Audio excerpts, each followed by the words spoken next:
À 72 ans, après des années de lutte contre la tristesse, la maladie, l'alcoolisme et des cicatrices mentales difficiles à effacer, Renaud Séchant, plus connu simplement sous le nom de Renaud, a finalement fait ce que ses fans attendaient depuis longtemps.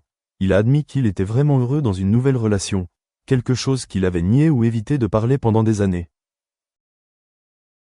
Pour le public français, Renaud n'était pas seulement un chanteur et un musicien, il était le symbole d'une génération qui aimait la liberté, la vérité, la beauté romantique mêlée de rébellion. Mais derrière la gloire de tubes comme Mistral gagnant, Manhattan, Kaboul ou Les Béton, se cachait un homme plein de souffrance et de solitude, surtout après l'échec de son mariage avec Dominique Kilichini, la mère de sa fille, Lolita Séchant. Le divorce avec Dominique au début des années 2000 a laissé une profonde cicatrice dans l'âme de Renaud. Il tomba peu à peu dans un état de dépression prolongée, l'alcool devint son meilleur ami, et aussi son pire ennemi. Dans de nombreuses interviews, il a admis qu'il ne parvenait pas à surmonter sa tristesse. « J'ai perdu non seulement ma femme, mais aussi le siège de mon âme », écrit-il dans une entrée de journal rarement révélée. La carrière de Renaud stagne alors, sa santé décline et sa voix devient rauque. Il a pratiquement disparu de la scène musicale pendant près d'une décennie, n'apparaissant qu'occasionnellement avec des yeux fatigués et un corps mince qui inquiétait les fans. En 2016, Renaud fait un retour surprise avec l'album Toujours debout, un jeu de mots plein de sens cachés, je suis toujours là.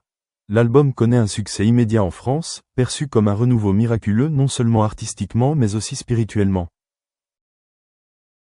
Cependant, peu de gens savent que derrière ce retour se cache une figure calme mais persistante. Cerise, une femme de 27 ans sa cadette, qui est entrée dans sa vie comme une douce brise après la tempête. Bien que Renaud ait d'abord nié cette relation, la qualifiant des « âmes sœurs », ce n'est qu'au début de 2023 qu'il l'a officiellement admis, « Je suis retombé amoureux ».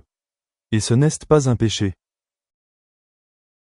Dans une interview émouvante accordée au magazine Le Parisien, il a confié « Je pensais que je vivrais seul jusqu'à la fin de ma vie. Mais elle est venue, doucement, sans me poser de questions sur mon passé, sans essayer de me guérir, simplement en étant présente. C'est là, pour celui qui a vécu dans les ténèbres, la véritable lumière. »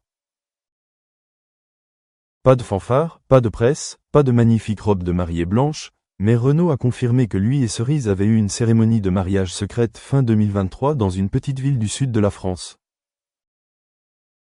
Seuls quelques amis proches et parents des deux camps ont été témoins de la scène. Pas somptueux, mais rempli de joie et de tranquillité tout comme le mode de vie de Renaud ces dernières années. Cerise n'est pas une célébrité et ne veut pas être le centre de l'attention des médias. Dans une rare interview, elle a déclaré « Je l'aime non pas à cause de son passé glorieux, mais parce qu'il est l'homme le plus courageux que j'ai jamais connu. Il n'a pas peur de pleurer, il n'a pas peur d'admettre sa peur, il n'a pas peur de dire « je suis faible ». Et c'est ce que je respecte. » Les fans de Renaud l'aiment désormais non seulement pour sa musique, mais aussi pour ce qu'il est, un artiste marqué qui n'abandonne jamais. Et surtout, ils étaient heureux qu'il ait enfin trouvé la paix dans une relation simple et sans fioritures. Sa fille, Lolita Séchant, célèbre auteure de bande dessinée, s'est également dite satisfaite de la nouvelle vie de son père. « J'avais peur de ne plus jamais le revoir sourire sincèrement. Mais maintenant c'est différent. Il m'appelait tous les matins pour parler de petites choses, le café du matin, le soleil sur le balcon ou le poème qu'il écrivait. Il était redevenu lui-même, mais plus doux, plus paisible. » Renaud ne promet pas d'album à succès ni de longue tournée. « Je n'ai pas l'énergie pour ça », a-t-il déclaré. Mais il a promis de continuer à écrire, à chanter quand il le voulait et à vivre comme un homme qui aimait et savait aimer. Des années de lutte contre l'alcoolisme et la dépression ont laissé une marque profonde sur la vie de Renaud. Cependant, depuis le début de sa relation avec Cerise, son esprit est progressivement devenu plus clair et sa santé a également montré des signes clairs d'amélioration. Les médecins et ses amis proches ont remarqué un changement positif chez lui, un Renaud plus calme et plus sûr de lui. La stabilité dans sa vie personnelle l'a également aidé à retrouver son inspiration pour la musique. Les nouvelles chansons récentes de Renaud sont considérées comme plus profondes et plus lyriques, portant la marque d'un homme qui a traversé de nombreux défis et qui vit maintenant avec joie et paix dans son cœur. La combinaison d'un passé violent et d'un présent calme crée une profondeur particulière dans chaque chanson.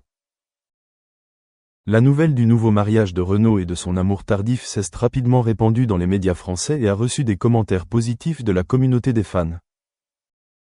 De nombreuses personnes ont exprimé leur joie et leur admiration pour sa transformation, la considérant comme un témoignage du pouvoir de l'amour et de la persévérance dans la vie.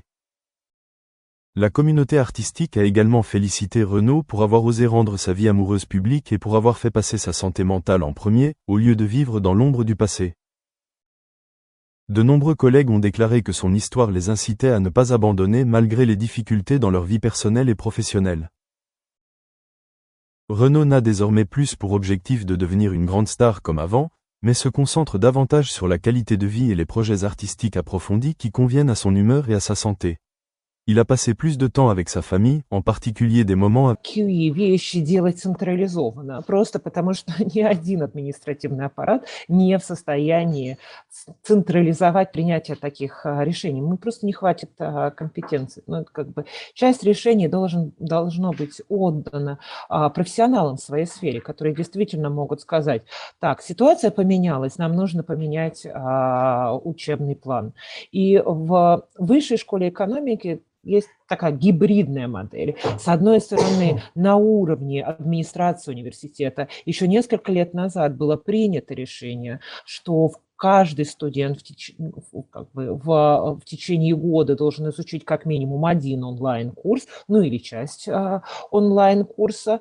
Это просто методические рекомендации всем нашим образовательным программам по созданию учебных планов. А с другой стороны, у нас есть внутренние коллегиальные органы, академический совет, академический руководитель программы, которые решают содержательные вопросы. Окей, у нас есть формальные ограничения, у нас должен быть онлайн-курс, но что это будет за онлайн-курс? Этот онлайн-курс будет в обязательной части программы, этот онлайн-курс будет в элективе, это будет факультатив, это будет майнер, это будет мейджор.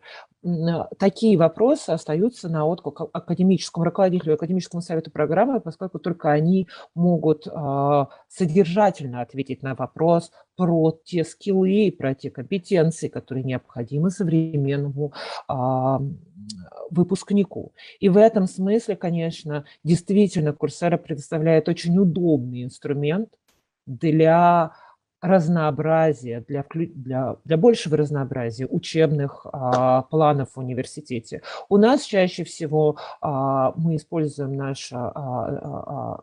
наши лицензии в рамках договора Coursera FHEC, мы используем их для элективной части наших образовательных программ.